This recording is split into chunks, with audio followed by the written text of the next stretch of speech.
Vous écoutez l'éditorial de la rédaction par Giovanni Imiti.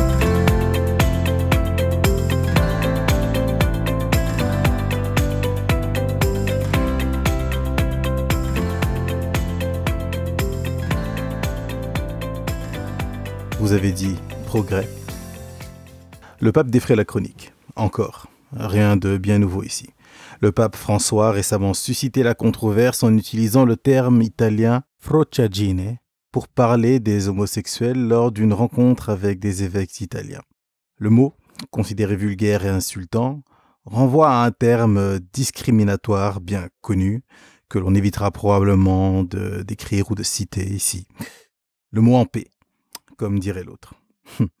Aussitôt la machine polémique engrangée, celui que les catholiques appellent le pontife, le pont entre l'être humain et Dieu, rien que ça, s'est excusé pour l'utilisation de ce terme, affirmant qu'il n'avait pas l'intention d'offenser.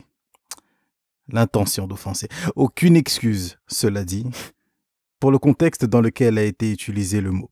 Le mot, choquant au demeurant, renvoie à quelque chose d'autrement plus problématique, l'exclusion. Clamer l'amour d'un Dieu bienveillant, mais en réduire la portée à celles et ceux qui jouent selon leurs règles, l'exclusion. Le refus d'avoir des femmes diacres, le refus d'avoir plus de prélats homosexuels, car, pour le citer, il y en a déjà assez, le refus de reconnaître, il n'y a pas si longtemps dans l'histoire, telle ou telle ethnie comme des êtres humains, et réclamer, divinement, leur terre, puis s'excuser. Comme d'habitude. Une sorte de confession qui effacerait tout le mal commis, un classique vieux de plus de 2000 ans. Rappelons qu'il s'agit d'un pape à qui l'opinion commune a floqué l'étiquette progressiste. Il s'agit d'un pape qui perd parfois du terrain dans l'estime de ses compères les plus conservateurs, car jugé trop ouvert. Est-ce là l'étendue de l'ouverture de l'Église catholique? Est-ce là le plafond de verre de l'amour chrétien?